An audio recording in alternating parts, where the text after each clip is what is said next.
الحمد لله رب العالمين، والصلاة والسلام على أشرف الأنبياء والمرسلين نبينا محمد وعلى آله وصحبه أجمعين. أما بعد،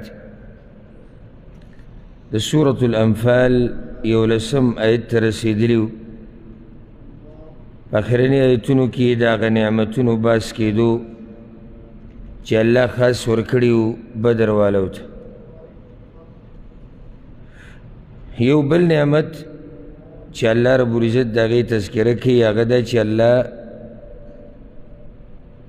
ملایکو ته دا امر کړی چې زه د مسلمانانو سره یم، نو تاسو هم د دوی ملګرتیا کوئ، کوشش کوئ چې دوی مضبوط پاتې شي. دا هغه نعمتونه دي چې مؤمنانو ته پته نشته، دا پټ نعمتونه دي خو الله راښکاره کړو. أعوذ بالله من الشيطان الرجيم. بسم الله الرحمن الرحيم. إذ يوحي ربك إلى الملائكة، کله چې وحي کول رب ستا ملائکو ته، أني معكم چې یقینا زه تاسو سره یم، فثبتوا الذين آمنوا نمزبط كي تاسو إيمان والا، سألقي في قلوب الذين كفروا الرعب، زرد چواب چون پزرونو د کافرانو کی یرا. دام پټ نعمت ته دیم پته نه لګي. اوس پاغه ټیم کې مسلمانانو ته څه پته و چې الله خاص یرا د مشرکانو پزرونو کې اچولی، خو الله راښکاره کړ. فاضربوا فوق الأعناق، نو اوهی د پاسه د سټونو، واضربوا منهم كل بنان، او اوهی د دوی نه هر بند د ګوتو چې د سره پته ونه لګي چې څوک دی او څوک نه دي. ځکه چې د ګوتو د بندونه چې دي دې سره د انسان پیژنګلو کېږي. نو الله وایي دا دومره مجرمان دي چې د دوی نه هر بن ووهئ. الله دلته مؤمنانو ته دا امر کوي. امام ابن جریر وایي د دې معنی دا دی چې ای مؤمنانو تاسو د کافرانو سټونه ووهئ او د هغوی نه هر بند د ګوتو ووهئ.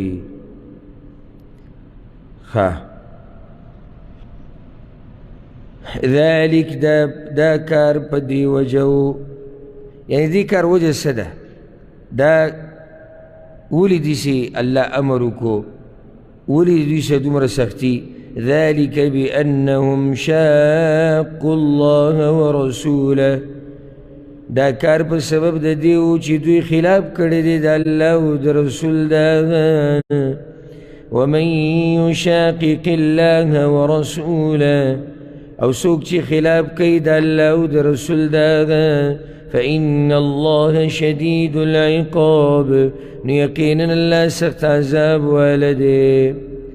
ذلكم دا دنیای سزا وه چې تېره شوه. الله وی ذلكم دې کې خبره مقدره ده چې دا د دنیا سزا ده، دا کومه چې ذکر شو.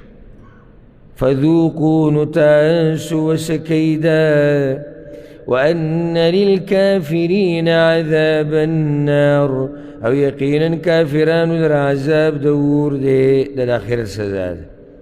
نو ذلكم فذوقوا دغه وسکئ معنی کمه سزا د دنیا سزا وسکئ، آخرت کې عذاب انتظار کوي. مؤمنانو ته یو څو آداب ښویه کېږي. خبره د جهاد روانه ده، نو دام ادب دی د جهاد. يا أيها الذين آمنوا إيمان ولو إذا لقيتم الذين كفروا زحفا، کله چې یو ځای شئ د هغه کسانو سره چې کافران دي په وخت د جنګ کولو کې، فلا تولوهم الأدبار، نو مه راړوئ هغوی ته شاګانې خپلې. میدان جهاد نه تښتېده دا ګناه کبیره ده. او حدیث کې راځي رسول صلی الله علیه وسلم وایي اجتنبوا السبع الموبقات، هغه و خبرو نه ځان لرې ساتي چې انسان هلاک کوي. صحیح بخاری صحیح مسلم کې دی. یو دی والتولی یوم الزحف، والتولي يوم الزحف د جهاد او د جنگ بورز تختیده. او دلته ورسره دا قید علما لګوي چې دا به هله ناروی چې کله یو کافر د دوو په مقابله کې یا د یو په مقابله کې به مؤمن نشي تختیدی، خو که ډېر زیاتېده خبره د اوس نه بهري نو بیا وتی شي هېڅ خبره نه ده. خو تېښته دې ته وایي چې د ده سره مقابله ممکن وي او دې ته وتښتي. اوس الله دوه حالات ذکر کوي چې دې کې څه حرج نشته، خو که د دې نه علاوه څوک وتښتېدو نو دی د الله په غضب کې اخته کېږي، جهنم به یې ځایي. ومن یولهم یومئذ دبره، او چا چې واړو دوی ته په دغه او چا چې واړوله دوی ته په دغه ورځ شا خپله الا متحرفا لقتال، مگر که چل جوړونکی د جنگ دپاره چل ول کوي، یعنی ځي او بیا پې حمله کوي. او متحیزا الى فئه، یا یو ځای کېدونکی خپلې ډلې سره خپلو ملګرو خواله شي، هېڅ خبره نه ده. خو د دې نه علاوه چې چا وکړو فقد باء بغضب من الله، نو یقینا اخته شو په غضب د الله کې. ومأواه جهنم، او زید پناهی د جهنم دی. وبئس المصیر، او بد دی زید ورګرځېدو دا جهنم. الله دې په دې مبارکه میاشت کې موږ آزاد کړي. نو اوس الله سبحانه وتعالی یو احسان بل ذکر کوي، او هغه دا وایي چې اصل کې د کافران تاسو نه دي وژلي، د الله وژلي دي، او دا زور ټول د الله و، ځکه چې الله مرسته نه کوي نو تا سره څه دي. او ظاهره کې مسلمانان کمزوري دي، یعنی سره پاسه 300 د زرو کسانو مقابله کله کولی شي، او بیا اسلحه هم نشته. دا هله کېږي چې د الله مرسته پکې، ایمانی طاقت نه دی، لوی زوري بدن طاقت د هر ځای کې کار نشي کولی. فلم تقتلوهم ولكن الله قتلهم، بس ندی وجری تاسو هغوی مگر الله وجری دی هغوی. وما رميت إذ رميت، او تا وشتل ندی کړي د کاڼو سترګو د کافرانو ته، تا وشتل ندی کړي. اذ رميت، کله چې وشتل تا څه دي وشتل؟ کاڼي. حدیث کې داسې راځي چې رسول صلی الله علیه وسلم د بدر په ورځ چې د هغه دپاره کوم خاص ځای جوړ شوی او خیمه ملګرو جوړه کړې وه، د هغې نه راووتو، د دعای چې کله وغوښته دا وختي موږ ذکر کړ او الله ته عجزي وکړه، نو یو چونګ یې راغسته او په هغې کې ورسره شګه خاوره ده و، نو هغې ور وویشتې کافرانو طرف ته او خیرې وکړې. نو دا خاوره وي د هر یو مشرک سترګو ته ورسېده، د هر یو مشرک سترګو ته. نو الله دا خبره وکړه چې هغه تا ویشتل نه و کړي، کله چې تا وویشتو خو ما رسول، یو موټی کله رسېدی شي 1000 کسانو ته، او 1000 نه 5 دي، خو یو موټی لازم به د دوی سترګو ته رسېده، څوک داسې ویشتی شي. نو دا ټول د الله کار و، ځکه وایي ولکن الله رمى، مگر الله دغه ویشتل کړي دي. ولې؟ وليبلي المؤمنين منه بلاء حسنا، دپاره د دې چې ورکي مؤمنانو ته د خپل طرف نه انعام ښایسته، انعام د څه؟ فتح. ان الله سمیع علیم، یقینا الله اوریدونکی پوهه دی. ذالکم، دا کار داسې وشو، ذالکم دغه داسې وشو، خو بل زیری واوره، هغه خو شوی دی، خو بل زیری ورسره هم دی.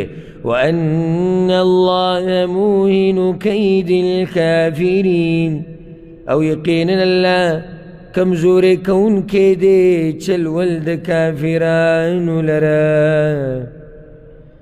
یعنی دلته خو الله وشرمول، په بدر کې خو مستقبل کې هم الله به د کافرانو هر چل د مؤمنانو په مقابله کې کمزوری کوي.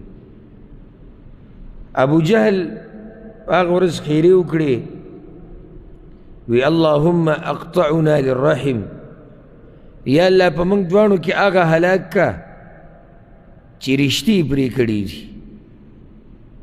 او هغه دین راوړی دی چې هغه موږ پېژندو نه او په موږ کې اختلافات پیدا کړي دي، یا الله وی هغه هلاک.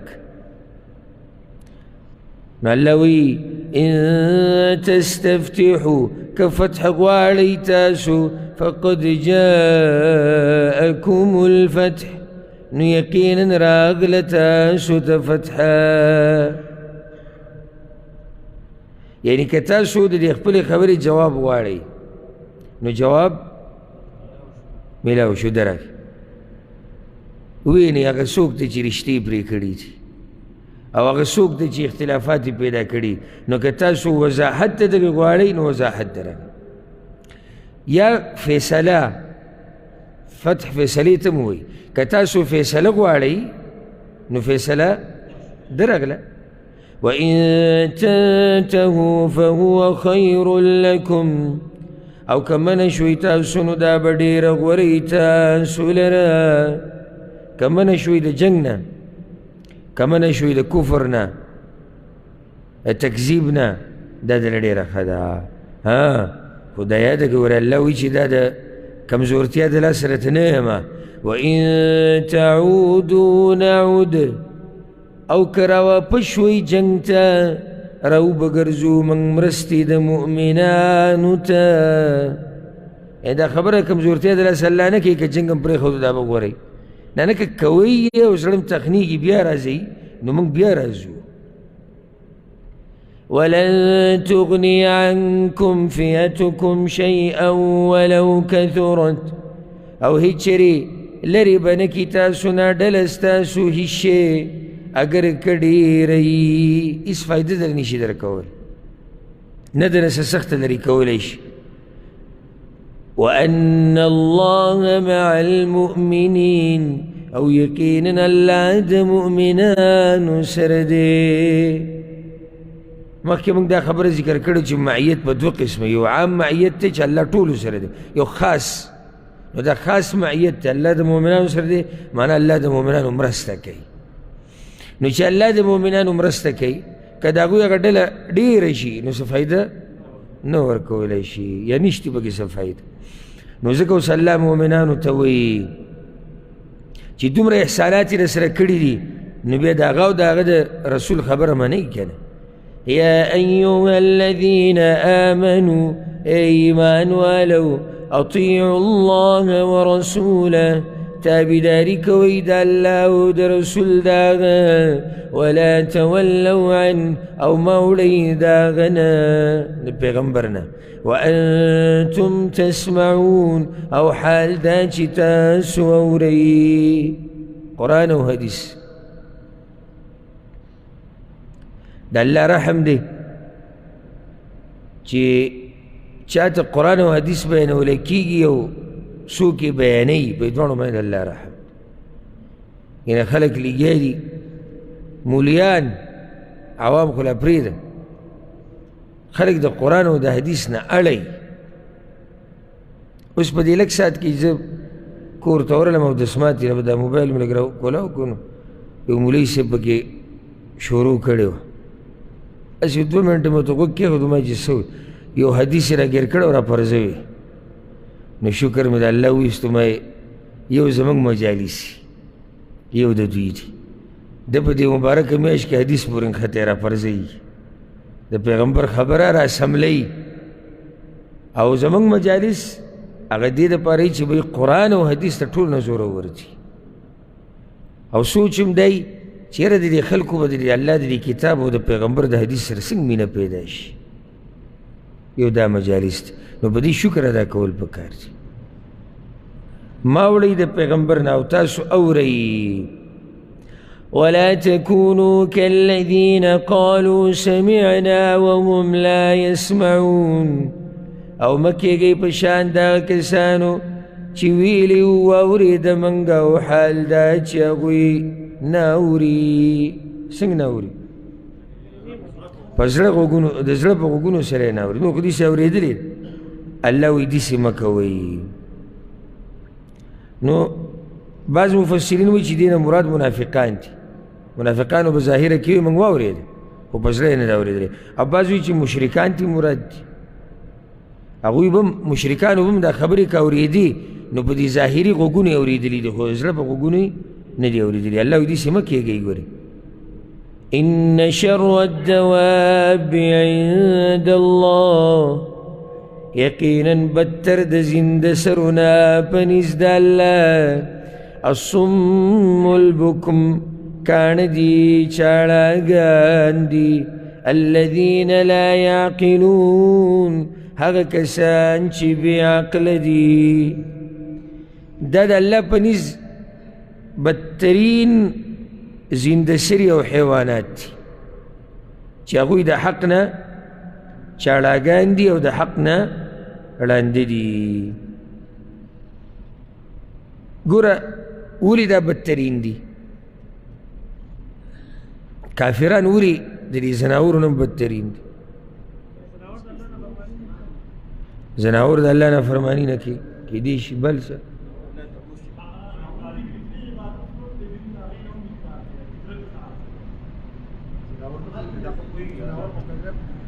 بارک الله فیک. زناور ګوره مکلف نه دی.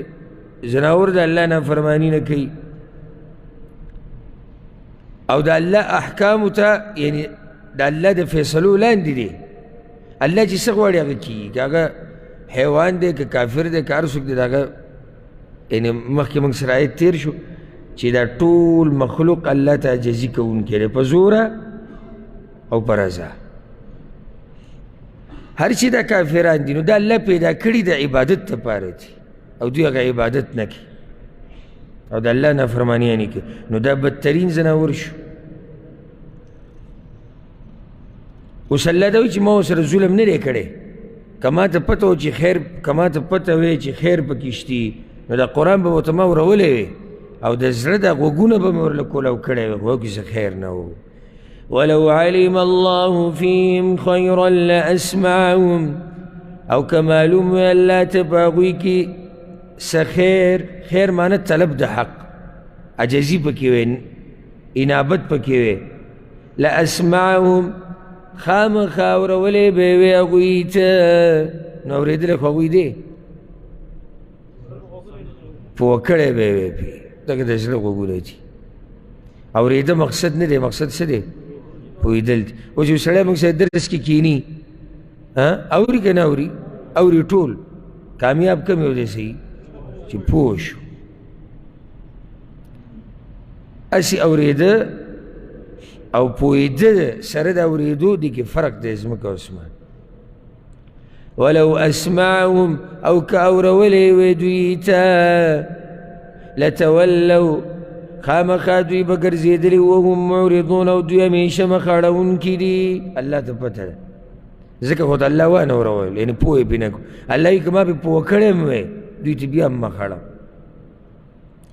يا أيها الذين آمنوا استجيبوا لله وللرسول إيمان والو قبل عليك ويد حكم دا الله ود رسول إذا دعاكم لما يحييكم کله چې راوبلي تاسو هغه څه ته چې ژوندي کوي تاسو. دې ته غوږ کښېږدئ ګورئ ښه. اذا دعاکم لما يحييكم چې کله دعوت درکړي تاسو ته د هغه څه طرف ته چې هغه تاسو ژوندي کوي هغه حق دی اسلام قرآن او حدیث. نو دې له دا فایده راووته چې ژوند پروت دی په قرآن او حدیث کې په دین کې. پیغمبر چې تا رابلي وحي ته نو تا ژوند طرف ته رابلي. الله دې د ژوند طرف ته رابلي. نو کمقل دی هغه سړی چې د ژوند طرف ته نه ورځي او مرګ یعنی جهالت او تیرې هغه غوره کړي. واعلموا أن الله يحول بين المرء وقلبه او پوه شئ چې بېشک الله پرده کېږي په منځ د سړي او د زړه د هغه کې. دلته الله یره ورکوي چې خبر اورئ ګورئ او دا یاد ساتئ چې الله په منځ د زړه او په بنده کې پرده کیږي. څه مطلب دی؟ مطلب د دې دا دی عبدالله ابن عباس وی د کافر او د ایمان په منځ کې پرده کیږي. څنګه؟ څه مطلب؟ د کافر او د ایمان په منځ کې پرده کیږي.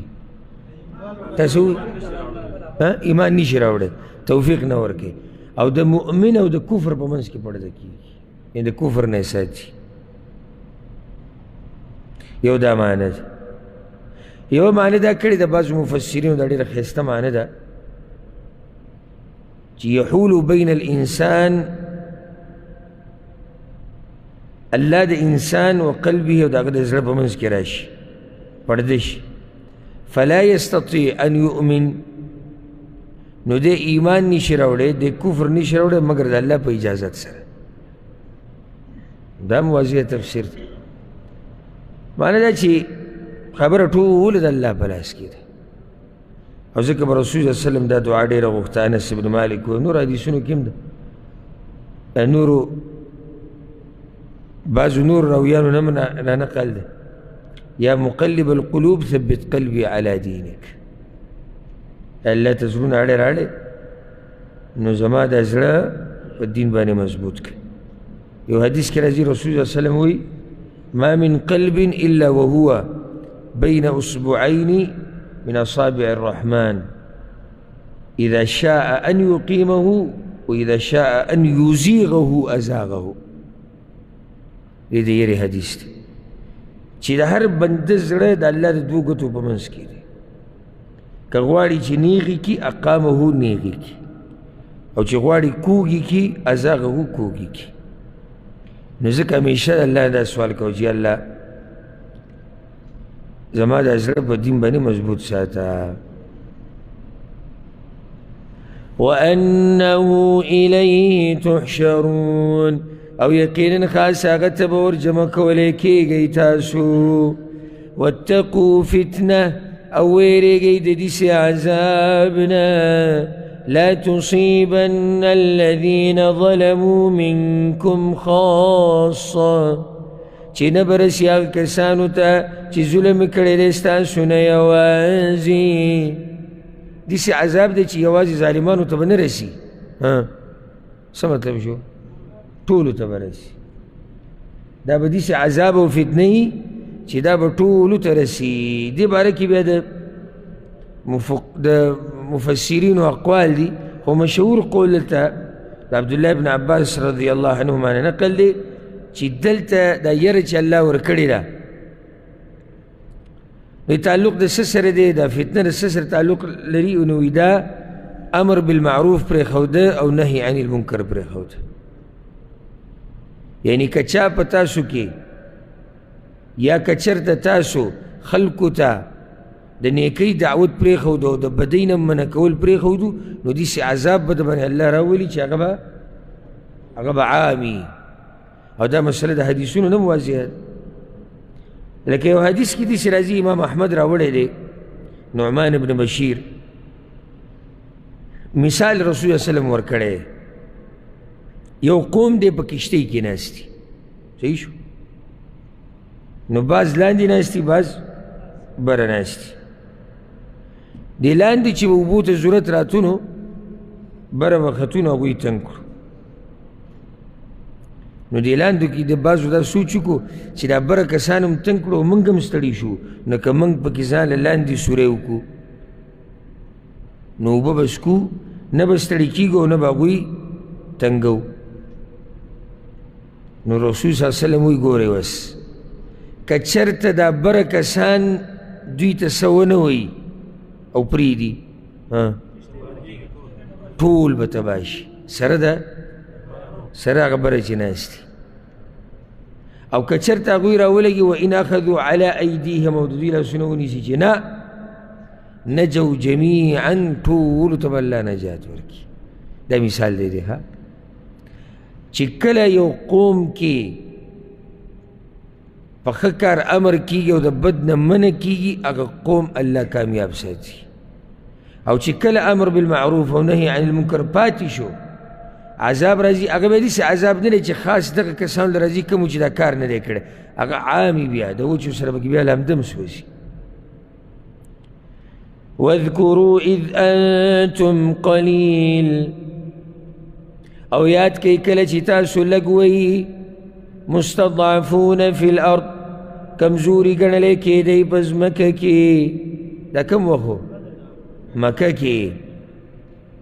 مکه کې الله هغه نعمت رعایت کوي که تخافون ان یتخطفکم الناس، یریدی تاسو چې وبتختی تاسو لره خلک، فآواکم نو زی درکو تاسو ته، وأیدکم بنصری، او مضبوط کړی تاسو په مرستې خپلې سره، ورزقکم من الطیبات، او درې کړل تاسو ته د پاکو شیزونو نه، لعلکم تشکرون، دې دپاره چې تاسو شکر ادا کوئ. د دې دپاره الله دا هر څه درکړو. نو چې دا هر څه درکړو بیا هغه الله سره خیانت مه کوئ. یا ایها الذین آمنوا، اے ایمان والو، لا تخونوا الله والرسول، خیانت مکوئ د الله او د رسول سره، وتخونوا اماناتکم، او خیانت مکوئ په امانتونو خپلو کې، وانتم تعلمون، او تاسو پوهیږئ چې دا کار ناروا دی. بعض علما وایي چې دا آیت نازل شوی د حاطب رضی الله عنه په قصه کې. رسول صلی الله علیه وسلم چې کله فتح مکې له روانو، نو حاطب خط لېږلی و مخکې مشرکانو ته، او تفصیل د هغې د سیرت په درسونو کې شته. نو الله بیا خبر ورکو، هغه خط یو زنانه سره ونیوی شو. حاطب رضی الله عنه عذر پیش کړو چې یا رسول الله ما ته پته و چې الله تعالی فتح درکوي، خو هلته زموږ څه خپلوانو، نو ما یې زه به دا خط ولېږم، نو د دې د لاسه به مشرکان د هغوی مخ ملاحظه کوي. دا کار یې غلط و، خو چونکې بدر کې شریک شوی، نو بعض ووایي یا رسول الله لکه عمر بن خطاب، یا رسول الله ما ته پرېږدي چې را سټ دي ووایم د خیانت کړی. رسول صلی الله علیه وسلم ورته نه پرېږده، دی خو بدر کې شریک شوی دی، او بدر والا ته الله ویلي چې ما تاسو بخیلی یئ. نو هغه منافقت نه و کړی، نه خیانت کو، د هغه خپل یو سوچ و چې یاره الله خپل نبي نه ضایع کوي، لازم به ورسره مرسته کوي، زه به پکې د خپله یو فایده وګورم. اگر که کار غلط و، کار غلط و، خو په دې سره نه منافق شو نه کافر شو، ځکه چې ښه مسلمان سره. نو الله دا آیت نازل کو. بعض علما وایي چې دا آیت ابو لبابه ابن عبد المنذر په باره کې نازل شوی رضی الله عنه، چې هغه یهودو ته د رسول صلی الله علیه وسلم خبره کړې. رسول صلی الله علیه وسلم چې کله د یهودو دا قلاګانې محاصره کړې وې که نه، نو یهودو اشاره وکړه د ابو لبابه ته، وی که موږ در کوشو نو موږ سره به څه کوي؟ نو هغه دې سټ ته اشاره وکړه، وی علالۍ به که تاسو را کوش وئ نو تاسو علالۍ. هغه وی زما له قدم خوځېدلی نه و د قضیې نه چې ما ته پته ولګېده چې ما خیانت وکړو د الله سره، د الله د رسول سره. نو الله وی خیانتونه مه کوو. ها وتخونوا اماناتکم، ټول امانات یې ذکر کړو، هر قسم امانت کې به خیانت نه کوي. دا دین د ټول نه غټ امانت دی، دیندارۍ کې به خیانت نه کوي، عزي ته به یې رسي. د ټولو نه غټه خبره چې انسان په بېدینۍ کې واقع کوي او په خیانت کې، هغه مال دی او بچي دي. ځکه الله وایي واعلموا انما اموالکم واولادکم فتنه، او پوه شئ چې یقینا مالونه ستاسو او بچي ستاسو امتحان دی. داسې نه چې دی هغه څه چې الله امتحان دپاره پیدا کړي د هغې د لاسه خپل دین خراب کړي. وأن الله عنده أجر عظيم، او يقينا الله دا غسر اجر لوی دی. يا أيها الذين آمنوا إيمان والو إن تتقوا الله كويري ديد اللهنا يجعل لكم فرقانا دربك لتاسو تفتحا. يوم أنا دا فرقان دادا الله بدلا فتح درك أو يودا بازو دا ويلي دو علماء عبد الله بن عباس نم نقل دي چی اللہ بدلہ دا وطو لار پیدا کی پا دنیا و پا آخرت کی دا مصیبتنا دا غمنا دا وطو لار دا بتا تا پیدا کی گی ملاوی گی چی کلتا کی تقوی راش او قرآن دا قرآن تفسیر کی نو سڑی پا دی دلیل لے چی فرقان مطلب دلتا دارے نو قرآن پا بلزی که اللہوی ومن یتق اللہ یجعل له مخرج نو دا فرقان تفسیر پا مخرج سرشو دا وطو لار با اللہ پیدا کی. وَيُكَفِّرَ عَنْكُمْ سَيِّئَاتِكُمْ او بری جیتاسنا گناونا استاسو ويغفر لكم او بخن بوكي تاسوتا والله ذو الفضل العظيم او الله خاوند فضل لوی دی. الله لوی د فضل خاوند دی او بیا دغه فضل خاص کر مؤمنانو له او پیغمبر صلی الله علیه وسلم له ورکړی دی. نو بای کی یو فضل دا دی ګوره اوس چې مشرکانو اراده کړې وه چې پیغمبر صلی الله علیه وسلم مړ کي او قتل یې کي الله بچ کو. هغه لنډه قصه دي چې د هغو تفصیل خدای نشو بیانولی. امام احمد دا روایت راوړی نورو کتابونو کې مشتي. عبدالله ابن عباس وایي چې د دې آیت په وضاحت کې چې تشاورت قریشو مشوره وکړی او شپه په مکه کې چېرې دې سړي سره څه کول غواړي. دارالندوه کې راجمع شو د هغوی چې د مشورو کوم ځای و پارلیمنټ چې ورته ویلی کېږي.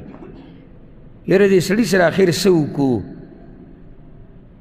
ځکه چې دی خو په ترقۍ دی.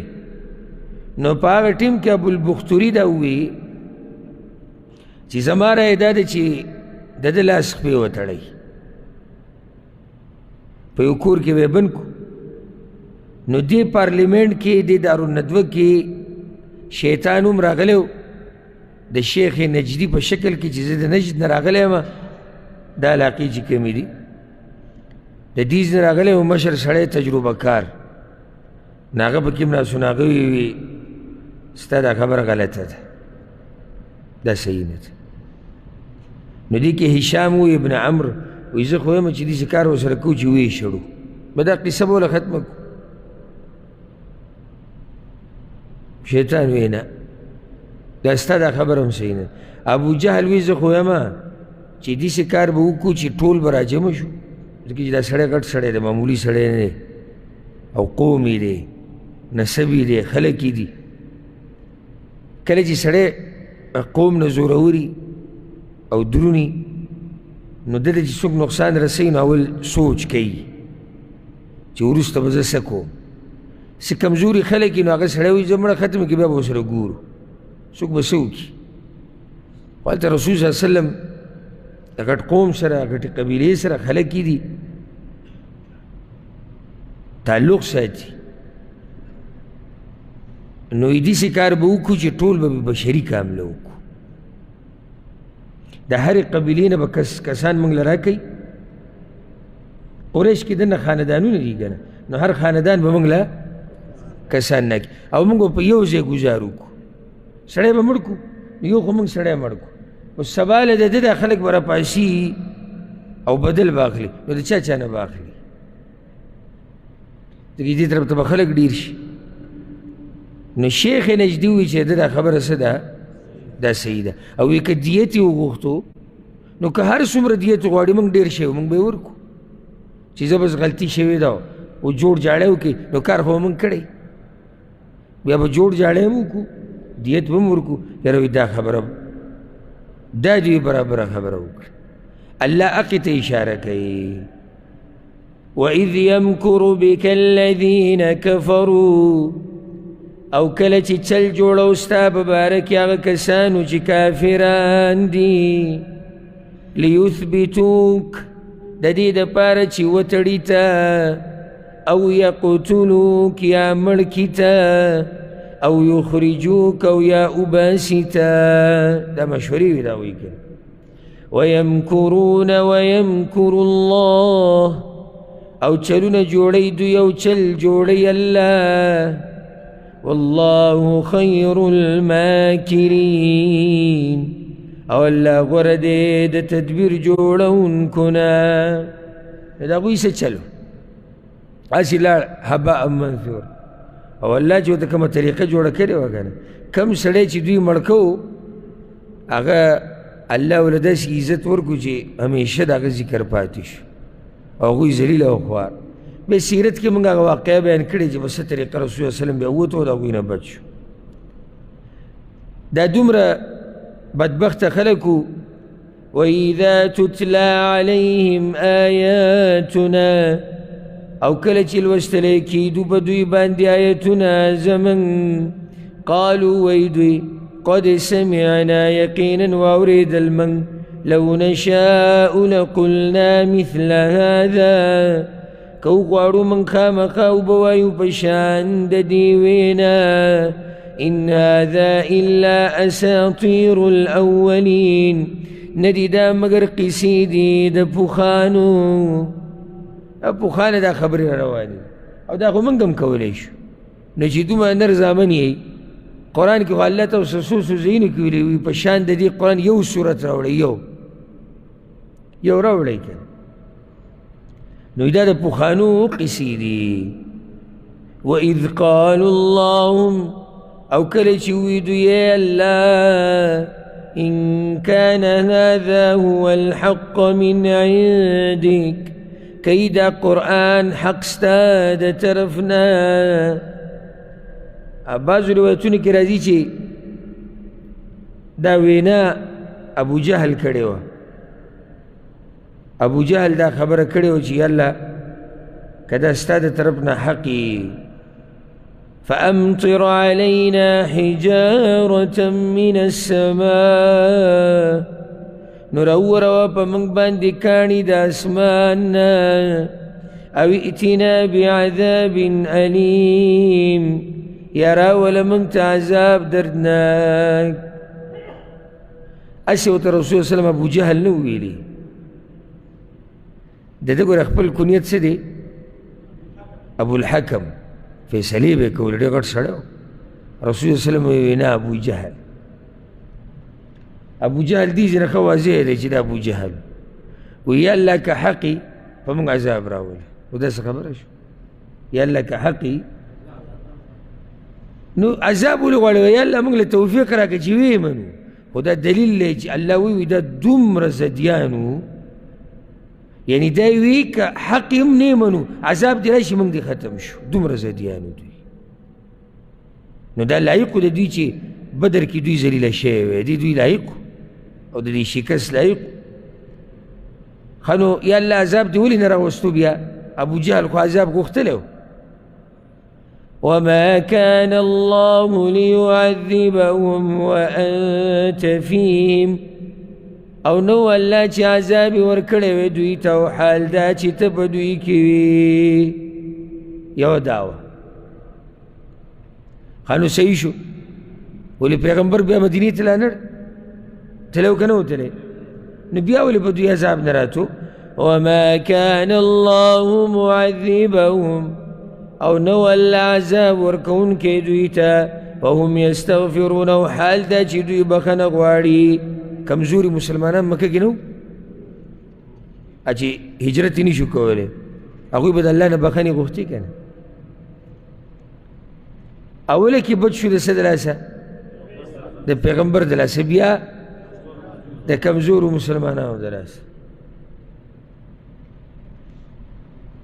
ښه علما دلته دا فایده لیکي چې د الله عذاب د بندېدو دوه لارې دي چې یا نبي موږ کی یا موږ بخنه غواړو نو دا یو لار ختمه شوې ده یو لار موږ سره پاتې ده هغه دا چې د الله نه بخنه غواړو دا استغفار فائدې دي په مخه استغفر الله وایي په مخه او په دې باندې زما مستقل یو بیان دوه مشتي هغه واورئ د استغفار فائدې او مسایل هلته به موږ تفصیلي خبره کړې ده د دې د لاسه دوی د عذاب نه څه بچ شو یعنې دوی حقدار و الله وایي وما لهم ألا يعذبهم الله او سو زر دی دوی لره چې عذاب به نه ورکوي دوی ته الله او ګوره کله چې جدا شو ګوره عذاب یې وله ورکړی دی کوم ځای کې بدر کې چې پیغمبر ورسره عذاب نه مسلمانان شته عذاب نشته او چې لږ ترې ووتو بار ته که نه یو سم زوروره ضربه یې وله ورکړه چې دوی ته پته ولګي چې الله عذاب راولي که نه راولي نو دا د دوی هغه خیر یې قبولې شوې بیا به کمقلان په هغې پوه نه شو دوی ویلو که نه یا الله که دا قرآن حق نو څه وکړه موږ له عذاب راکړه یو درې کړو که نه نو دا ټولې خبرې دوی منلې خو څه شي راغستي وو ضد او عناد دا ډېره سخا بیماري ده الله یې ته موږ ساتي وهم يصدون عن المسجد الحرام او حال دا چې دوی منع کول کوي د مسجد حرامنا وما كانوا أولياء او ندي دوی دوستان داغي اولیاء ضمیر یا بیت الله ته راجع دی یعنی دوی خلق منع کوي د الله د کور نه حالانکه دوی د الله د کور دوستان خو نه دي او یا الله ته راجع دی یعنی دوی خلق منع کوي د مسجد حرام نه او دوی د الله دوستان خو نه دي دوی له اختیار چا ورکړی ان اولیاؤه الا المتقون ندی ملګري د هغه مګر پرهیزګاران یا که دا بله معنوالو ندی اختیارمند د دې کور مګر متقیان خلق ولكن اکثرهم لا يعلمون مگر اکثر خلق یا اکثر د دوی نه پوهیږي دوی سوچ درته راشي چېرې دوی چې را خلق منع کول د بیت الله نه یو دوی به پکې ډېره بندګي کوله نه الله وایي نه پخپله به کې نه کوي وما كان صلاتهم عند البيت او نو مونځ د دوی د بیت الله په خوا کې الا مکاء وتصدیه مگر شپیلي او لاسونه پړقول عبدالله بن عمر وایي المکاء الصفیر التصدیه التصفیق مکاوی شپیلو والو ته وي او تصدیه لاسونه پړقولو ته وي دا د دوی عبادت نو پخپله دا حال دی او ملګري د الله او اختیارمند د دې کور هغو سره څه کوي هغه منع کوي معنی دا چې را نن سبا چې را کوم حضرات په دې جوماتونو ګډېږي را ګډېږي دوی مشران شتي پوخاني اسلاف شتي شپیلو او لاسونه پړقول ولا خو پکې شتي که نه دا دي که دا د الله په کور کې به لاسونه پړقول شپیلي به ول ګډا به یې کوله دا نن سبا هم کوي او جی وایي دا قرآن په موږ باندې دومره اثر وکړي چې موږ په ځان نه پوهېږو وایي ولې دا موږ باندې دلته څه کې اثر نه کوي قرآن چې څومره اثر وکړي سړي کې سکون پیدا شي سکینت نازل شي یو روحانی موسم جوړ شي سړی غلی شي بلکل او د الله طرف ته او د الله د قدرتونو ته او دین ته او دې ته سوچ لاړ شي او دوی کې شیطان ولګي په ګډه شي دا غربا دا ټوپونه دا درز او درز او یو سپیکر ته غاړې ته ولاړ هغې خاص ګرمۍ او پیر صاحب وله کرن ورکوي او څلور پنځه د اول نه ولاړې پهلوانان چې دا سړی به راټینګو یعنې د اول نه ښه پوره پلین جوړ شوی دی گیم شوی دی چې یاره کسان به راولیږي او موږ به یې رانیسو مخکې ورځې کې مې ویډیو کته یو کس راشي اچھا ته دوی په دې قصو صحیح نه وي پوه دې ګروپ ته خو پوه نه وي صحیح نو هغه پیر ډېر داسې وخوځي خو هغه خوځېږي نه صحیح اخره کې هغه چې کوم ولاړ هغه خلک چې راوچتوي راشي دې سینه کې وایي چې ګزاري که خو زه ویم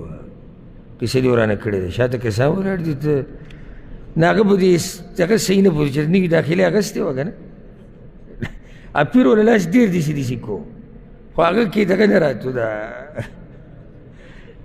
اشتراک ترې نه کېدو کرنټ نه ورته هغه بیا کس راغی بې عزته که هغه شي جاخري جوړه کړې ده شاته کسار ولاړ دي نو د دوی اسلاف شتي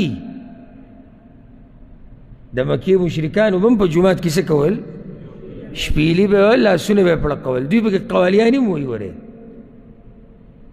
قوالیانې ښه ساز ماز پکې ښه ګډېده ښه هر څه دا چې وایي دا وجد دی موږ په ځان نه پوهېږو امام ابن سیرین وایي په دنګ دیوال یې کښېنوه که په ده وجد راغی دی صحیح وایي بیا وجد دی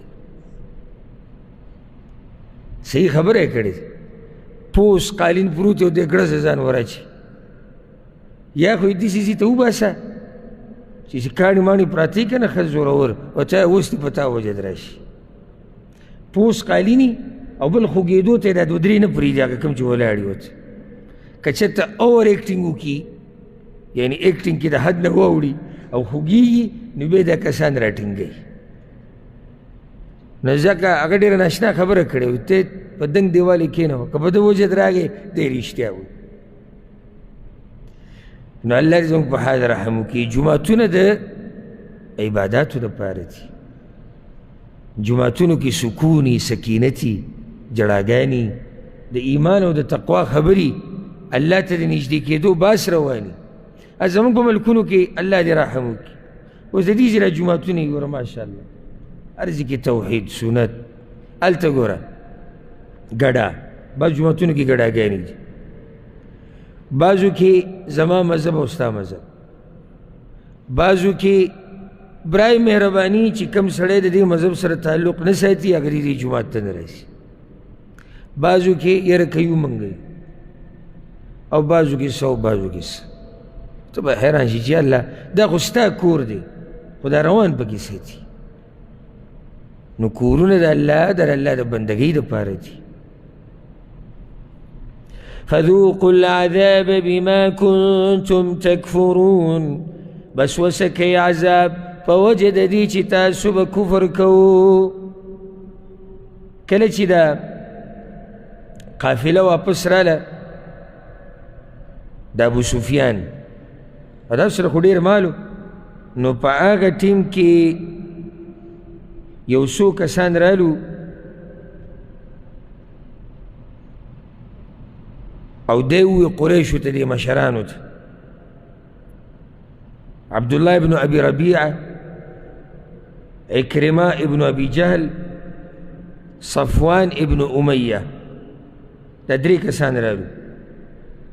رالو ابو سفیان ته ووی صبر او مشران یې راجمع کړو وی ګوره زموږ پلاران مړه شوي دي زموږ زامن مړه شوي دي او زموږ وروڼه مړه شوي دي او ته دا خو صحیح نو فاعینونا بهذا المال په دې مال سره زموږ مرسته وکړي پس علی حربه د هغه سره په جنګ کولو دا مال زموږ د ټولو دی دا تجارت ته مال او د دې نه به یو روپۍ نه لګي دا به استعمالو په څه کې په جنګ کې چې خپل بدل والو الله دې آیت کې هم دقه خبره کوي ان الذین کفروا یقینا کسان چې کفر کړی دی ينفقون اموالهم خرج کوي مالونه خپل لیصدوا عن سبیل الله د پاره د دې چې خلک منع کړي د لارې د الله نه فسينفقونها نو زر د چې خرج به کړي دوی هغه ثم تكون عليهم حسره بیا به شي په دوی باندې افسوس دا مال به دوی دپاره حسرت وګرځي افسوسونه به کوي چې دا هم نه وی لګولی ثم یغلبون بیا به کمزوري کړی شي مال هم ولګو حسرت هم دی نتیجه سره ووته مؤمنان به پې زورور شي دا دنیا کې والذین کفروا الی جهنم یحشرون او هغه کسان چې کافران دي جهنم ته به ورجمع کړی شي آخرت کې بیا جهنم دی مال تی مال لاړ عزت عزت لاړ او عذابونو کې مخته شو ولې دا کار الله کوي لیمیز الله الخبیث من الطیب د دې دپاره چې بیل کړي الله پلیت د پاک نه ويجعل الخبيث بعضه على بعض او ګرځي الله پلیتان باز په بازو باندې فيركمه جميعا نو په یو بل د پاسه جمع کی ټول فيجعله في جهنم نوای چی په جهنم کې اولئك هم الخاسرون دغه کسان خاص دوی تاوان والدی دنیا و آخرت کی اللہ دا پلیت را جمع کئی یوزی دا پلیت پا پلیتو بسیزی او چی کم الطیب دے پاک دے پاک اس رمل گرے کی دا پلیت اللہ را جمع کئی کاغه دغه انسانان دي کاغه دوی دا مالونه دي دا هر څه او په یو ځای جهنم ته گزاري رب العالمین مهربانه بادشاہ دی نو اوس ګوره د دې دومره ضد باوجود الله سوی د هغوی خبرې خو تاسو واورېدې که نه اوس الله سوی واوره ګوره قل للذین کفروا ووایه هغه کسانو ته چې کافران دي ان ینتهوا کمن شو د کفرنا یغفر لهم ما قد سلف نو اوبه بخلی شي دوی ته هغه ګناهونه چې تیر شوي دي دا د الله طرف نه دعوت که دوی ایمان راوړو الله به تیر شوي ګناهونه وبخي وان یعودوا او که واپس شي دوی جنګ ته نه قلاریږي ویاره موږ خو به یو په خپله لاره خو جنګونه به هم کوو فقد مضت سنة الأولين نو یقینا تیر شوی د طریقه د پوخانو څه طریقه عذابونه وقاتلوهم او جنګ کوئ د دوی سره حتى لا تكون فتنه تر دې چې پاتې نشي شرک فتنې نه مراد شرک دی عبدالله بن عباس دا تفسیر دی حتى لا يكون شرك أبدي سي أو عروة بن الزبير وي فتنين مراد جهاد كوي دا وقت پوری چی دا قصه ختمی شي دا کافران چی مسلمانانو بانی فتنی راولی و تنگئی چی دا ختم شي ويكون الدين كله لله او شي دین طول خاص دا اللہ دپارا دیس آیت مخی نا سورة بقرة کی الته وضاحت شيء فإن انتهوا بس كمن شول دوی دلی شرکنا دلی جنگنا فإن الله بما يعملون بصير يقينا الله باغ عملون چی دوی کئی لیدن کئی معنی دادا کدوی جنگ پریخو او سبب بل نیتی پریخو دی بل سا چال جوڑول واری نو اللہ وی ماتے دا ہر سپت زار سینم تاسو بیغمش وَإِن تَوَلَّوْا او کواوڑی دلدوی فَاعْلَمُوا نُپُوَ شَيْءٍ أَنَّ اللَّهَ مَوْلَاكُمْ چی یقینا اللہ دوستا سدے نعم المولا ونعم النصیر سخدوس دے او خمددگار دے نبی ضرورت نشی تاسو چاہتا ضرورت لري اللہ کدوی ساسو من لخو دیر خده جنگ نغلی شو دیر خده که غلی نشو نو تاسو سره خو اللہ دے او چی اللہ چا سرئی اغا ہمیشہ زورور دی فتح دا غوی بنصیب کی وَاعْلَمُوا أَنَّمَا غَنِمْتُم مِّن شَيْءٍ او پوه شئی چی بیشک آغا چی تاسو غنیمت حاصل کئی دا کافرانو ندسشی آغا مسئلہ اس دلتا بیانی گی کما سورت پاولا کی چی کما راغلی اختلاف دا صحابہ کرام منس کیوں کنا وہ اس تقسیم بیانی فَأَنَّ لِلَّهِ خُمُسًا یقینا اللہ لرا پینزم برخ داغیدا وللرسول او رسول لرا ولذی القربى اخفلوانو دا رسول لرا والیتاما والمساکین وابن السبیل او یتیمانان او غریبانان او مسافر لرا په دې طریقې سره به څه تقسیمیږي؟ مال غنیمت. په اسانه طریقې درته ووایم داسې ګوره، د عبدالله بن عباس نه د تقسیم داسې نقل دی. هغه وی مال غنیمت به په 5 حصو کې تقسیم شو. ټول مال به راوالی اخماسو ته به یې کړي، 5 حصې به یې کړي. 4 حصې د مجاهدینو دي، 4 حصې د مجاهدینو، د هغه به مجاهدینو ته میلاوي. مجاهد دپاره به چې مال ورکوي، مجاهد دپاره چې پیاده یې هغه له 1 حصه، په اس باندې چې سوري 3 حصې، یو د ده حصه ده، 2 د دې اس دي. په دې طریقې سره به دا 4 برخې په ټولو مجاهدینو کې تقسیمیږي، که هغه مالداره دي او که غریبانان دي. دا نقطه یې د ساتي ګورئ ښه، ځکه چې مالفی بیا بل شان دی، اب راشي سورة الحشر کې. خو مال غنیمت دی کې غریب او مالداره نشته په دې 4 برخو کې. یو سړی عرب پتی دی او جهاد کې دی او مال غنیمت میلاو شو، نو د ده پکې برخه شته. دا یو برخه چې پاتې شوه، وی دې سره به یې داسې چل وکړو، دا به په 4 حصو کې تقسیم کړه. نو دا یو حصه د الله او د الله د رسول او د خپلوانو وه. خپلوان د چا؟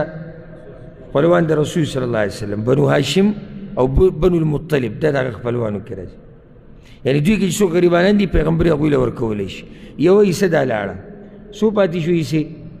3 پاتې شوې. نو 2مه حصه د یتیمانانو ده، 3مه حصه د مسکینانو فقیرانو ده، نو 4مه حصه د مسافرو او د ابن السبیل ده. دا تقسیم په کومه حصه کې وشو؟ دا په هغه 5مه کې، خمس کې. دا خمس د الله او د الله د رسول ده. نو دقه حصه به په دې خلکو کې به تقسیمیږي.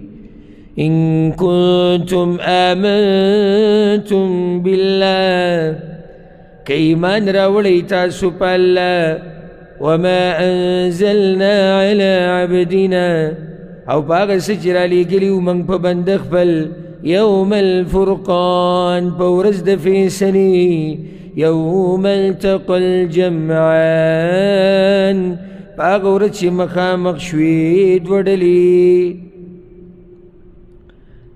که ستاسو ایمانی نو تقسیم به داسې منئ. دا څه دي چې الله رالیږلي دي؟ ان کنتم آمنتم بالله وما انزلنا على عبدنا. نو بعض علماء وما انزلنا على عبدنا معنی دا ده چې که په هغه خبره ایمانی کم چې ما رالیږلي دي، یا کمې چې ما رالیږلي دي په باره د غنیمت کې، که په هغې ایمانی نو بیا تقسیم داسې وکړئ. بعض وی دینه مطلب دا دی که په دغه مرستم ایمانی کم مرسته چې الله د بدر په میدان در لیږلی، نو بدر ته یوم الفرقان وی، فیصلې ورځ. الله اکبر.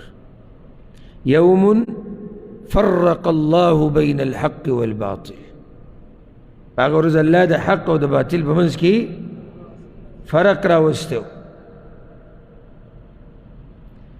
دا یا 18 رمضان یا 19 رمضان ها چې دا غزا را پېښه شوې وه، او بیا د هغې تفصیل واورئ. لازم ناشنا دا جنګو د سیرت په درسونو کې او کتابونو کې تفصیل ملاویږي.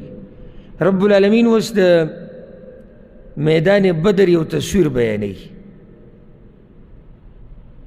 اذ انتم بالعدوة الدنیا، کله چې وایي تاسو په غاړه نږدې باندې، نږدې وایي څه ته؟ مدینې ته. وهم بالعدوة القصوى، او هغوی په غاړه لرې غاړه کې وو. کافران ستاسو نه اخوا دي، تاسو دې خوا مدینې طرف ته، هغوی ستاسو نه اخوا دي. والرکب اسفل منکم، او قافله د سوداګرو لاندې وه ستاسو نه، یعنې هغه تاسو نه څه ده؟ لرې د هغې راګېرول هغه بیا ستاسو په وس کې نه و. نو دغه یو خو تې ووته، کومه تې ووته؟ قافله د سوداګرو هغه تې لاړ، د هغه دریاب طرف ته اسفل منکم، د دریاب طرفونو ته غاړې ته رسېدلی و دغه، ځکه چې دغه طرفونو باندې دریاب دی که نه، که څوک مدینې تللی بیا یمبو ته ورشي نو د یمبو دریاب دی، ټول داسې تللی په دغه طرف باندې، نو دوی دغه ساحلي علاقو ته وتلې ده قافله، تاسو ډېره لرې ده. اوس خبره ستاسو دواړو ده، یو ډله په غاړه نږدې کې ده او بله ډله په غاړه لرې کې پرته ده. ولو تواعدتم لاختلفتم في الميعاد، او که یو بل سره وعده کړی وی تاسو خامخا به اختلاف کړی وی تاسو په وخت مقرر کې. ولې الله دوی اچانک یو بل ته مخامخ کړو؟ الله وی که لوزونه م کولی چې یاره دې ټیم نه دې بیا به م اختلاف راتلی. حکیم رب دی، په هر څه کې حکمت دی. یو به ویلی چې دې ورځې له جنګ کوو، بیا نه دې ورځې له کوو، نه دې ورځې له کوو. بل دا چې اولنی جنګ دی هر طرف په یو دبدبه کې دی، لکه سید صحابه کرام مؤمنان دي، الله بخلي دي، خو انسانان دي. یعنی بعضو خلکو ته زه حیران شم داسې خبره به وکړي، لکه ته به وایي چې د دا قسم مطلب دی چې صحابه کرام انسانان نه دي، دي خو څه انسانان دي که نه، صحیح ده الله بخلي دي، خو انسانان دي، یره پرې راځي، ستړي کېږي، وږي کېږي، تږي کېږي، بیماریږي. څه ملایک خو نه دي، یا څه بل مخلوق خو الله نه دی پیدا کړی. نو اولنی جنگ دی په دویم یره ده، خصوصا چې کمزوري دي دوی، د هغوی هلته پوره زور دی، قریش څوک دي پوره دنیا یې پېژني، او د دوی لا نوی ملک آباد شوی دی، لا دومره طاقت نشتی، دومره څه شتي نه. نو الله وایي که لوزونه م کړی وی نو بیا په خبره کې څه کېده؟ اختلاف راتو. ولكن ليقضي الله أمرا كان مفعولا، مگر الله تاسو بے وادی را جمع کړی دی د پاره، ليقضي الله أمرا كان مفعولا، د دې د پاره چې پوره کړي الله هغه کار چې مقرر شوی و. څه؟ دا جنګ، دا فتحه، د مشرکانو په حصه کې ذلت، ټولې خبرې لیکلی شي، دا به لازم کی. لیهلک من هلک عن بینه، د دې دپاره چې مړ شي هغه څوک چې مړ کېږي پس د دلیل نه، ویحیا من حی عن بینه، او ژوندی پاتې شي هغه څوک چې ژوندی اوسي پس د دلیل نه. دا جنگ الله ولې غوښتو چې دا خبره راښکاره شي، خبره راښکاره شي چې الله د چا مرسته کوي د چا نه، دا دلیل شو. نو اوس که څوک مري او که څوک ژوندی پاتې کېږي، خبره څه شوه؟ واضح شوه. کافر که تباه شو نو د دلیل د لیدو نه بعد تباه شوی دی، حجت پې قایم شوی دی. مؤمن که الله ورله عزت ورکړی نو هغه هم دلیل لیدلی، په دلیل باندې لګیا دی. معنی چې هره خبره په دلیل پکار ده. وإن الله لسميع عليم، او یقینا الله خامخا اوریدونکی پوهه دی. اذ یریکهم الله فی منامک قلیلا، کله چې وښودل تا ته هغوی الله په خوب ستا کې لږ. رسول الله وسلم خوب لیدلی و شپې، او خوب کې ولیدي چې کافران ډېر لږ دي. ساري صحابه کرامو ته وي یاره کسان مې خوب کولي خو ډېر لږ دی، سخت خوشحاله شو، ډېر زړور شو. دا حکمت و، حالانکې کافران اوس ډېر. ولو اراکهم کثیرا، او که ښولی وی تا ته هغوی ډېر، لفشلتم خامخا کمزوري شوي به وی تاسو. ګوره الله ورته وایي تاسو به کمزوري شوي. اوس که دا ټکې دې ووي د بعضو په مخ کې ګستاخ صحابه بله ورځ به جلوس راوتی او په سپیکر کې به یو چغه کېږي چې ګستاخ صحابه سزا سرتن سے جدا سرتن سے جدا. لکه ته خو اول راشه وضاحت وکړه چې دا ګستاخي ته څه ته وایې، ته خو اول کې نه که نه. موږ منو چې ګستاخ له سزا پکار ده، مشران له پکار ده چې راوینیسي کښېنوي سزا ورکړي، خو اول خو خبره ثابتول غواړي که نه. لکه یو سړی دا ووایي چې د مرتد سزا څه ده؟ وجل دي که نه. نو عالم او قاضي به اول تحقیق نه کوي چې دا سړی په رښتیا مرتد شوی دی او که نه، که نه ډایرکټ به ترې خلاص وباسي. کوي به. زموږ په ملکونو کې دا مسله ده. بس قصه شروع شي، هغه ډېر مخکې یو څو کاله مخکې، ډېر وخت هم نه کېږي خو کال دوه به کېږي، پنجاب کې چېرته یو بینک ته یو کس ورننوتی دی، اولته د یو کس سره خبرې کولې د پیغمبر باره کې. نو هغه کس ورته ویلي چې پیغمبر صلی الله علیه وسلم خو دنیا نه تللی، هغه مړ دی او دغه بریلي چغه کړې ده او ګستاخ رسول دی، وایي چې نه یې منمه. او خلک راجمع شو، سړی مړ کړو په هغه ځي کې. وروسته پته ولګېده چې خو صرف دا خبره کړې وه، خو سړی خو مړ شو که نه. هلته ټول جذبات دي. که مولا دی یو هغه هم خلک ګرموي، که عوام مولا ځان له د سپیکر نه داسې غربه وباسي چې حیران به شي ورته. دا خلک یې په هوا کړي دي. ځکه دې خلکو ته صحیح دین خو غواړي، صحیح دین. دا د جذباتو خبرې نه دي. او چې کوم ځای کې خبره راله یقیني په دلیل ثابته، بیا ښه په زور شور سره وکړه. خو شکي خبره دا څوک داسې نه کوي. یو کس وی پیغمبر صلی الله علیه وسلم نه خبره هېره شوې وه، ما تاسو سره خبره ذکر کړو، دا غټ پروګرام کې و. نو هغه عالم غریب دا خبره وکړه، خو څه یرندو کې ورته کې و، وی پیغمبر نه خبره هېره شوې وه، هغه خوا کې ورسره بریلیان او دا ټول ناست وو مولیان. هغه وایي څه تاسو وایي؟ ته بیا ووایه. حالانکه دا حدیث په صحیح مسلم کې دی. رسول الله وسلم وایي زما نه داسې یېرېږي لکه تاسو نه چې یېرېږي. دا خبره یا غریب هم لږ ګډوډ شو، هغه هم چې د هغوی په ځای کې به ناست وي، د هغوی په علاقه کې به نه، بس هغه بیا نو ته پیغمبر نه یېره شوه، ګستاخي کې او دا هم ګستاخي ګڼي. دې کې څه ګستاخي دي؟ انسان نه دی او په انسان یې نه راځي. حیران به شي زموږ د دې خلکو دې ذهن ته او قیسو ته، او بیا چې دا قیسه ګو ده ته په منبر باندې ناست او دا یې راګرمول کوي.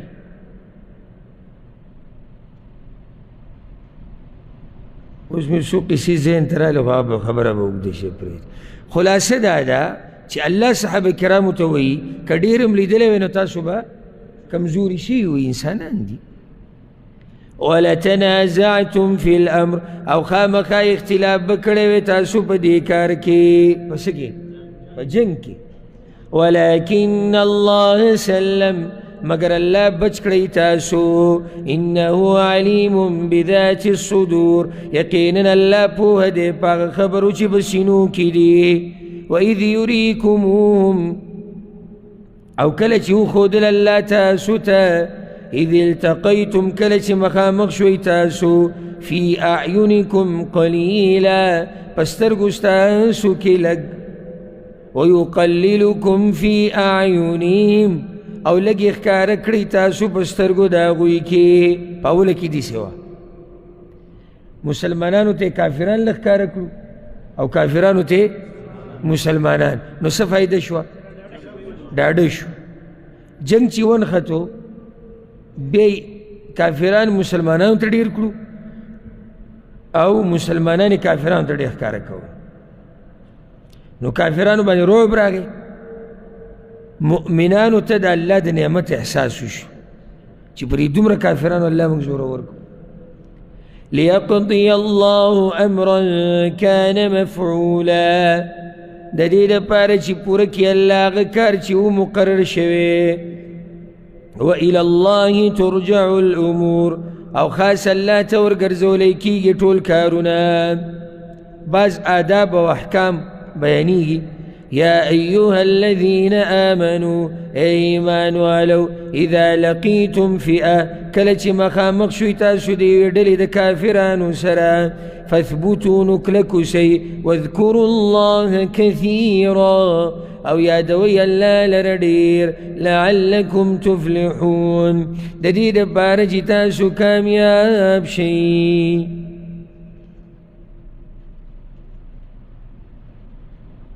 اللہ با یادے دیر نو کامیاب بشی بلدہ چی مضبوط بوسی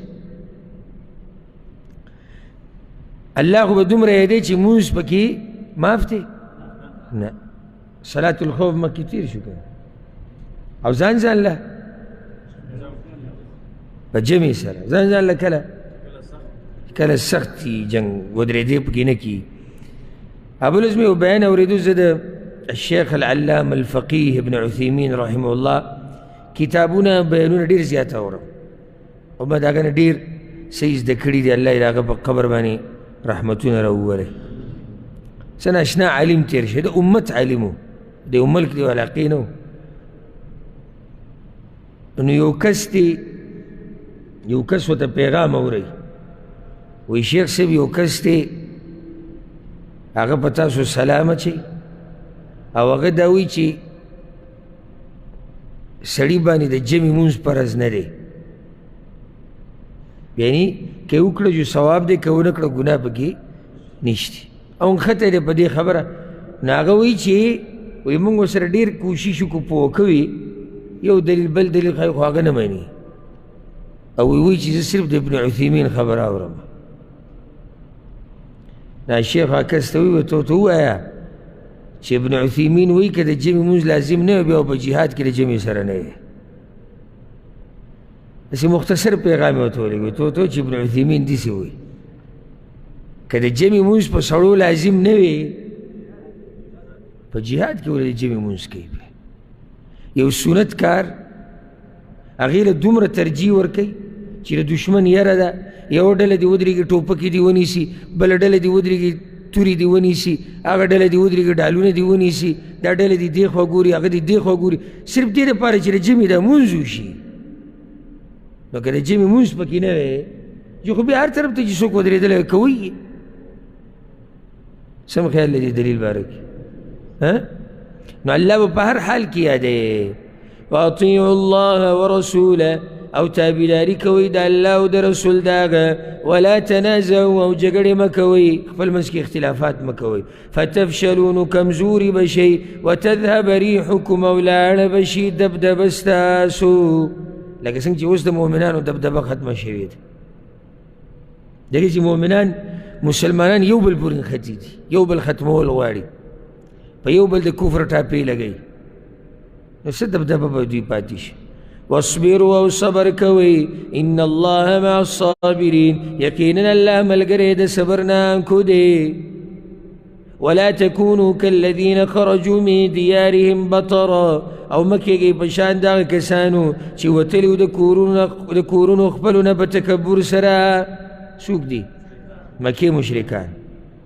ورئاء الناس او پزان خودن سره خلقو ته ويصدون عن سبيل الله ومنکی خلق د لارې د الله نه دومره په تکبر سره راوتي دومره په تکبر سره چې ځان سره ډمې را روانې کړې او شراب او خان او دا مزمز کې به پروګرامونه کول لوی تکبر سره را روانو سینې به یې ټپولې وایي نن به پته ولګي چې دوی څومره اوبو کې دي دوی چا سره ښکر جنګولی دی والله بما يعملون محيط او الله په هغه عملونو چې دوی یې کوي راګیرونکی دی وإذ زین لهم الشیطان اعمالهم او کله چې ښایسته ښکاره کړل هغوی ته شیطان عملونه د هغوی بعض علماوي شیطان ورته وسوسې ور واچولې شیطان ورته وسوسې ور واچولې چې دا کار م څه دی دا کار م ډېر برابر کار روان کړی او تاسو ته به څوک څه ووایي تاسو ته قریشو ته څوک څه ویلی شي او څه مې راګرم کړي او عبدالله بن عباس حدیث هم نقل دی چې شیطان د سراقه ابن مالک الکنانی په شکل کې راغلی و. صرف خبره د وسوسې نه وه، وسوسه م وه، راغلی هم دی د سراقه په شکل کې، د هغو غټه قبیله وه. او ورته وی ابو جهله شاته کېږي به نه، زم خپل کسان راولم. دې سره هغوی څه شو؟ ښه ډاډه شو چې یعنې سراقه په شان سړی راشي او تا ته دا ووایي چې موږ د سره ولاړ یو او زموږ هم کسان را روان په دوی ور واچول. وقال ویوی لا غالب لكم اليوم من الناس، نشتی سو غلبه کوونکي به تاسو نن ورځ د خلکونه، واني جار لكم، او یقینا زه امدادي یم ستاسو. زه تاسو سره ولاړ یم که نو سراقه ورته ووایي چې زه دلته یم، زه خو تاسو نه نه ځم، او کسان په کوم ځای کې دي؟ را روان دي. فلما تراءت الفئتان، نو هر کله چې یو بل ولیدو دواړو ډلو مخامخ شو. هسې ناشنا جنګ دغه نښتی و، اولنی جنګ، او په دغه طریقې سره چې درې مؤمنان راووتو او درې کافران، او بیا د هغې نه بعد دا جنګ ګرم شو. سړی کله نه کله ځان سره سوچ کوي چې دا چې کله ګرم شوی او دوی په یو بل کې ورننوتي چې دغه به څنګه منظر و، چې اولنی جنګ دی او یو بل ته غوسه دي ښه. او رسول صلی الله علیه وسلم الله ته عاجزي کوي دغه ټیم کې چې یا الله که دا یو څو کسان مړه شو نو بیا ستا بندګي به څوک نه کوي.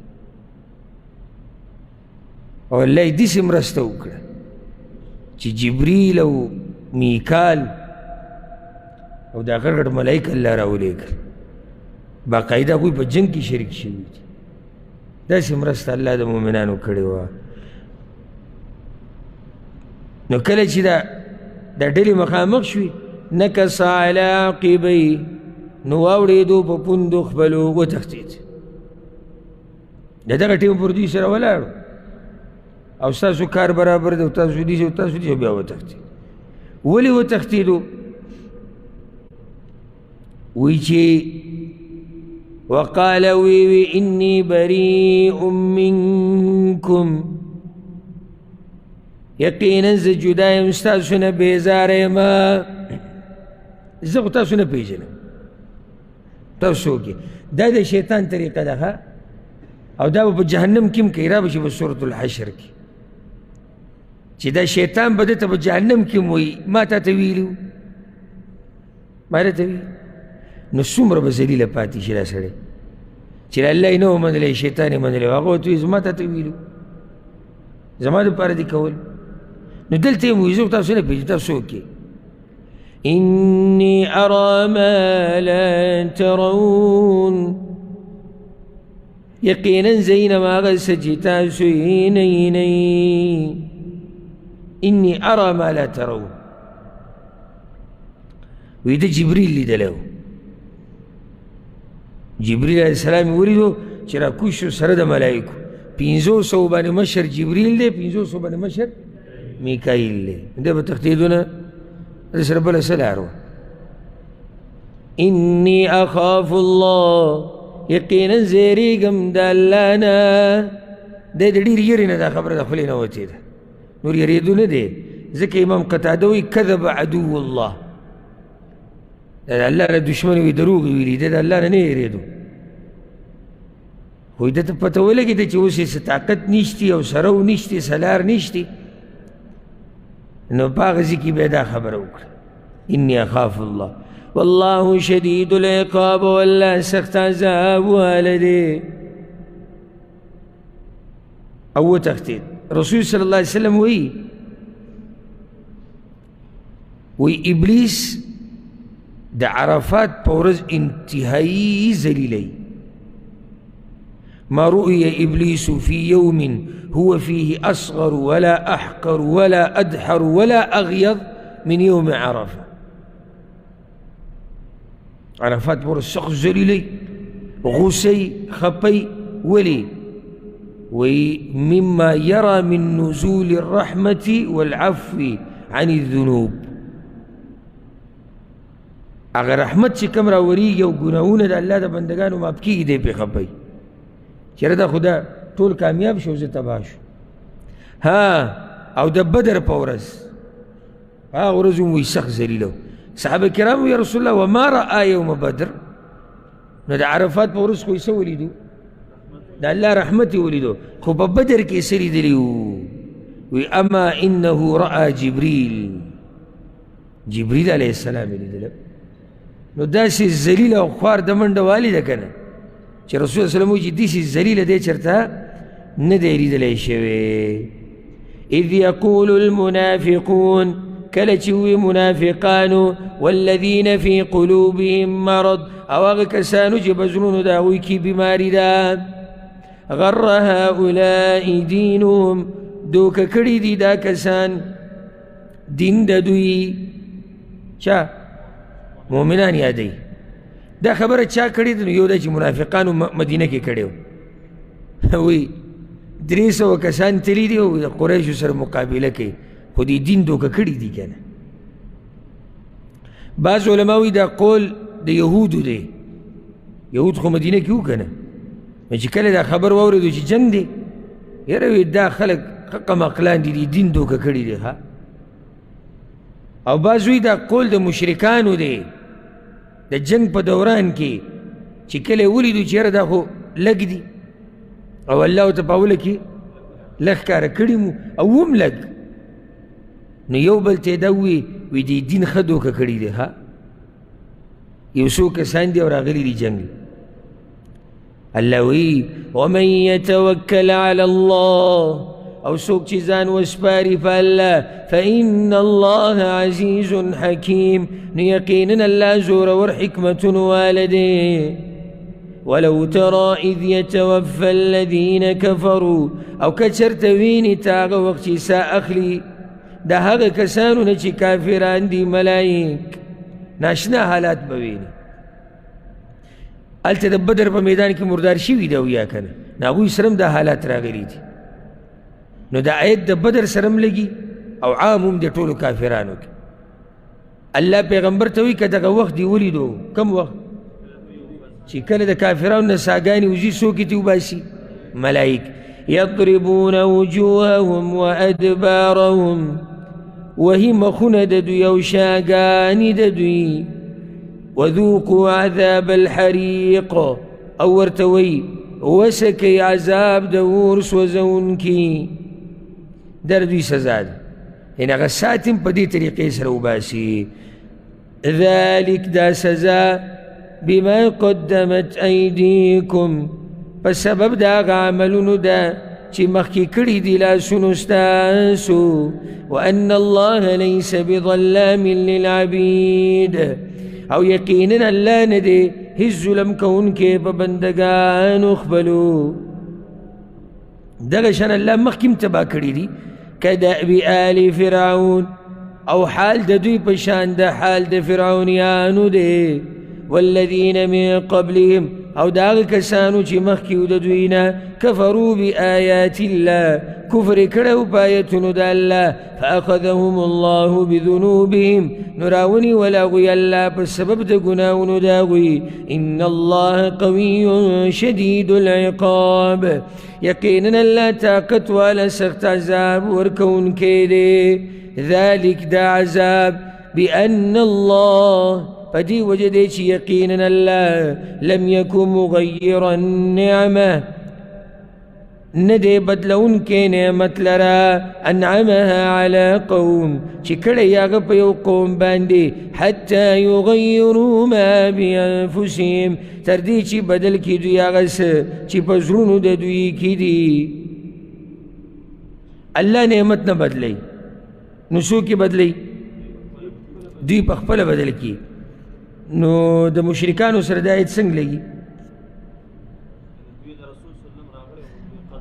ګوره په دوی باندې امنو، خلکو یې قدر کو، د قریشو ښه عزت او هر سړي، خو چې کله دوی نافرماني د الله وکړه د پیغمبر، نو د هغې د لاسه هغه نعمت په دوی څه شو؟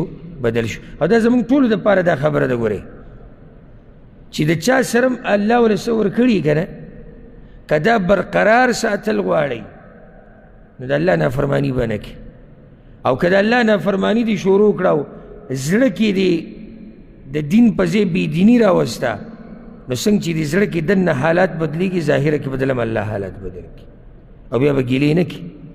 وأن الله سميع عليم، او یقینا الله اوریدونکی پوه دی. فرعونیانو دغه چل کړی نو الله څنګه تباه کړو. كدأب آل فرعون، حال د دوی په شان د حال د فرعونیانو دی. والذین من قبلهم، او د هغه کسانو چې مخکې و د دوی نه، کذبوا بآیات ربهم، دروغجنې ګڼلي وو آیتونه د رب خپل. فأهلکناهم، نو تباه کړل موږ هغوی، بذنوبهم، په سبب د ګناهونو د هغوی. وأغرقنا آل فرعون، او غرق کړل موږ فرعونیان. وكل كانوا ظالمين، او دا ټول وو ظالمان. په دې به اکتفا وکړو. سبب انشاءالله د 55 آیت نه شروع کوو. الله دې موږ پوهه کړي په دین باندې. او ټولو ملګرو ته دا پیغام چې ماسخوتن 10 بجې نن انشاءالله زما بیان به د جالیاتو کم سنټر چې دی د غرب الدیره، نو کوشش وکړئ چې هغې کې شریک شئ. نور علما به مې او بعض نورې مسابقې به پکې هغه شارعسیر باندې چې دی، شارعسیر باندې چې دی سیده ځي او د شارع سبال هغه روډ راځي کې یوټنو کې یوټنو کې ښی لاس باندې جومات دی، جومات سره خوا کې کوشش وکړئ راشئ. څنګه جمعې ورځ ده، بس بیا دې ځای به ځو انشاءالله. نو نور ملګري هم خبر کړي چې برکتي شپې دي چې څومره د خیر په کارونو کې تېرېږي، نو ډېره ښه ده.